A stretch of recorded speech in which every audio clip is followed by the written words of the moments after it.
नमस्कार साथियों, आप सबका पुनः स्वागत है श्रद्धा एस्ट्रो ज्योतिष में। आज हम लोग कवर करने वाले हैं कर्क लगन की कुंडली में यदि शनि प्रथम भाव में बैठे हैं तो क्या फल है। हम ये भी कह सकते हैं कर्क लगन की कुंडली में कर्क राशि का शनि किस प्रकार का फल देता है। इससे पहले हम लोग चैनल में सूर्य से लेकर बृहस्पति तक की कंप्लीट वीडियो रिकॉर्डिंग अपलोड कर चुके हैं।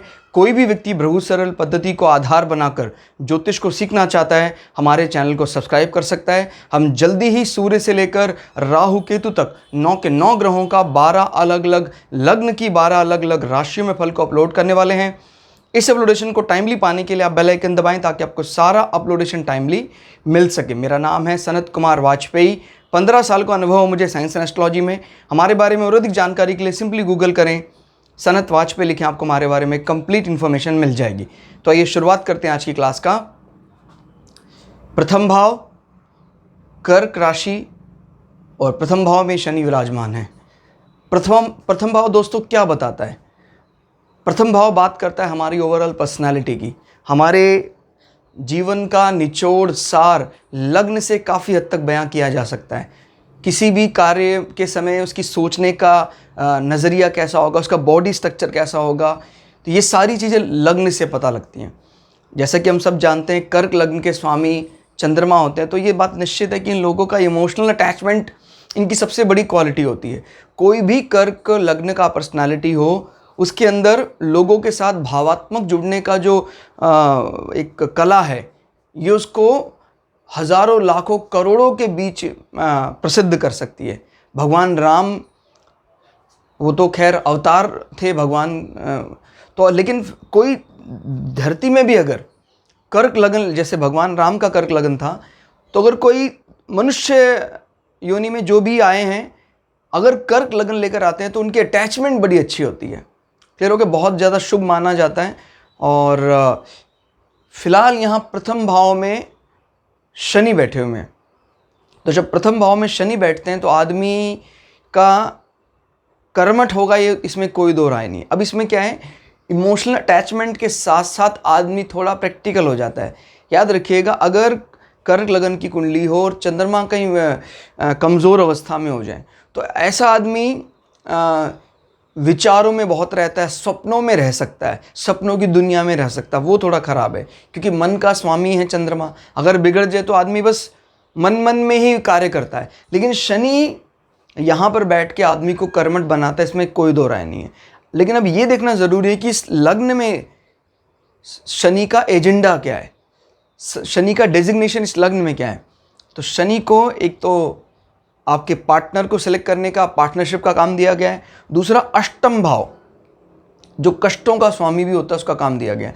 अगर दोनों को मिलाकर देखते हैं तो ओवरऑल शनि इस लग्न के लिए शुभ नहीं है, क्योंकि विष्णु हाउस को कोई ना कोई लक्ष्मी हाउस के ऊपर डिपेंड रहना पड़ता है, तब जाकर वो अपनी शुभता दे सकता है। नहीं तो सांसारिक या लौकिक दृष्टि से ये हमें कष्ट देने वाला ज़्यादा होगा। तो आप कह सकते हैं आपका जो जीवन में कष्ट पैदा करने का कारण है शनि, वो मन मस्तिष्क में बैठा हुआ है। यानी इन विचारों को लेकर बड़ा ज़्यादा आदमी सोचता रहता है। चंद्रमा अगर अच्छी स्थिति में है तो बैलेंस हो जाता है चीज़। यानी मान लीजिए चंद्रमा एक्सेल होकर 11वें भाव में बैठा हुआ है, तो चंद्रमा अच्छा है तो आदमी जब लोगों से बातचीत करता है तो बड़ा अच्छा उसका खुलकर प्रकट होता है, लोगों से अटैच भी हो जाता है। लेकिन जब अकेला रहता है ऐसा लगता है अवसाद से पीड़ित है, चुप रहने वाला, क्योंकि शनि 8वें भाव का स्वामी होकर यहाँ बैठा हुआ है।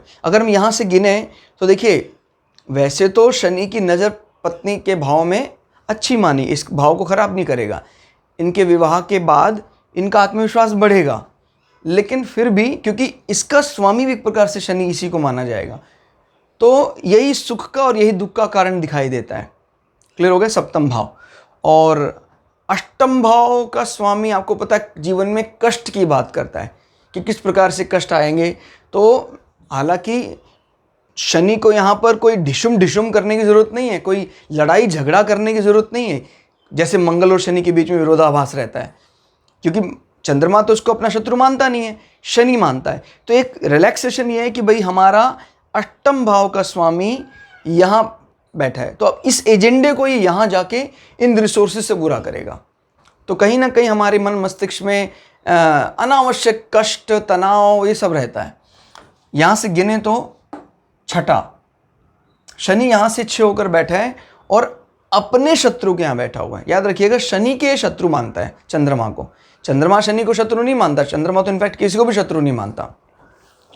लेकिन क्योंकि शनि की शत्रुता रहती है तो इसी में हम प्राय सुनते हैं कि जब चंद्रमा और शनि बड़े क्लोज कंजंक्शन में बुद्धि में बैठते तो कई बार वो आदमी को जैसे ऊपरी या अनावश्यक तनाव, ये सब चीज़ें भी देने लग जाता है। याद रखिए, क्लोज कंजंक्शन चंद्रमा और शनि में नहीं होना चाहिए। इसीलिए मैंने बोला कि अगर चंद्रमा मजबूत स्थिति में कहीं और जाकर एक्सेल कर जाए तो फिर हाउस को मजबूती मिल जाएगी और शनि भी इतना ज़्यादा डिस्टर्ब नहीं करेंगे।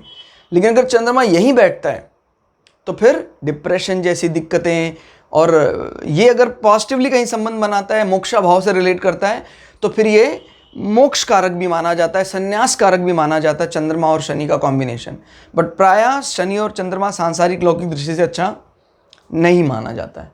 क्लियर हो गया? अब यहाँ से दृष्टियों की बात कर लेते हैं। शनि की दृष्टियाँ हैं 3, 7, 10। तो यहाँ से गिनते हैं 1, 2, 3। यहाँ बैठकर शनि पराक्रम भाव पर नज़र बनाए हुए हैं। कर्क लगन वालों का पराक्रम के लिए जिम्मेदार कौन है? बुध। बुध का कन्या राशि। अब अगर बुध की स्थिति मजबूत है तो पराक्रम दिखाएंगे। शनि वहाँ पर बैठ के एक ऐड ऑन करते हैं क्योंकि बुध के मित्र हैं।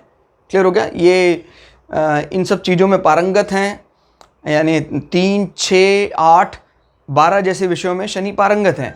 तो ये एक प्रकार से अच्छा ही होगा। जहाँ तक बात है अपने भाई बहनों की है, तो भाई बहनों के साथ आपके संबंध मुख्य रूप से बुध से तय होंगे। अब शनि क्योंकि यहाँ पर अष्टम भाव का स्वामी भी है, तो वो दोष भी यहाँ पर आपको काउंट करना है। तो अष्टम भाव का स्वामी होकर जब शनि तृतीय भाव में बैठा है तो कहीं ना कहीं जीवन, माने नज़र लगा रहा है, नॉट बैठा है, नज़र लगा रहा है, तो कहीं ना कहीं ये जीवन में भाई बहनों से संबंध बनने के बाद भी कहीं ना कहीं कष्टों को इनवाइट करता है। लेकिन ये बात पक्की है कि भाई बहनों के साथ ओवरऑल रिलेशनशिप में कोई बाधा नहीं आएगी कि टूट जाएं, दूर रहें, ऐसा नहीं है।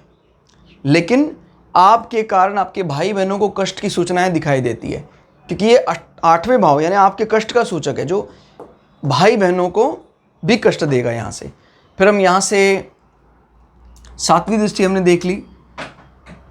पत्नी से विवाह होने के बाद सुख भी है, लेकिन इसी का स्वामी अष्टम भाव का स्वामी होकर लग्न में बैठा है, यहीं से भी दुख का कारण भी निकल रहा है।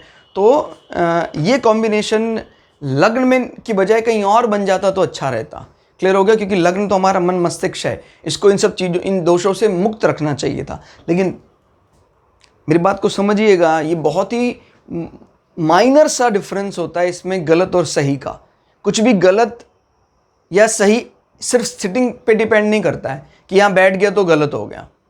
हमने यही कॉम्बिनेशन कई ऐसे व्यक्तियों की कुंडली में भी देखे हैं जो सांसारिक मोह बंधनों को छोड़कर संन्यास के लिए निकल पड़े और उनका जीवन बड़ा अच्छा। तो ये डिफरेंस आपको समझना होगा कि कब ये भूत प्रेत बाधाओं की बात करता है और कब ये संन्यास की बात करता है। चंद्रमा और शनि का कॉम्बिनेशन। फिर बात करते हैं दशम भाव में, ये नीच की दृष्टि है, यानी ये यहाँ पर बैठकर आपके स्टेटस को, आपके कर्म को, आपके सामाजिक प्रतिष्ठा को कमज़ोर करती है। सरकार के साथ संबंध ज़्यादा अच्छे नहीं होंगे, कोई ना कोई विरोधाभास रहेगा, आपके साथ बॉस के साथ आपके संबंध ज़्यादा अच्छे नहीं होंगे, जो भी सीनियर उनके आप ज़्यादा मानते नहीं होंगे, क्योंकि शनि की नीच दृष्टि। हाँ, अगर नीच भंग हो रहा है, मंगल यहाँ आ जाते हैं, तो फिर आपको टेंशन लेने की ज़रूरत नहीं है। तो मुख्य रूप से शनि प्रथम भाव में बैठकर कर्क लग्न की कुंडली में ज़्यादा अच्छे फल नहीं देते हैं। क्लियर हो गया? तो ये था प्रथम भाव में शनि का फल। आपको कैसा लगा कमेंट करके जरूर बताइएगा। मिलते हैं अगली क्लास में, तब तक के लिए जय श्री भगु पराशरा, जय श्री शुक्राचार्य, नमस्कार।